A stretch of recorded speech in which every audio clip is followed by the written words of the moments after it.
Продолжение межнационального скандала в Саха. Тренер команды «Боотур» Анатолий Пелевин за 20 лет в республике не может отличить якутку от русской. При этом наставник признал, на кадрах, где подростки издеваются над девушкой, именно его воспитанники. Но вместо извинений мы слышим нелепый набор слов.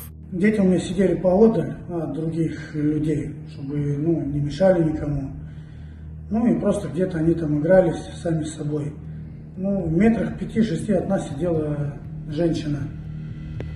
Я так и не понял, она там, какой национальности я не знал, потому что не видно было, то ли саха, то ли русская. Была в капюшоне одета.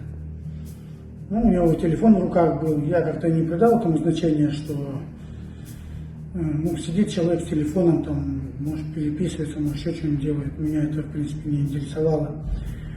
По поводу того, что там пишут сейчас, что дети мои там оскорбляли кого-то, я вам сразу могу заверить, что дети никого не оскорбляли. Рожицы не кривили, они сидели друг возле друга, и рожицы кривили себе сами там. Таким образом они хотели себя развлечь. Оправдания Пелевина неубедительны. Если бы он действительно уважал Саха, то и его ученики относились к нам почтительно. Но результат его воспитания, как говорится, налицо.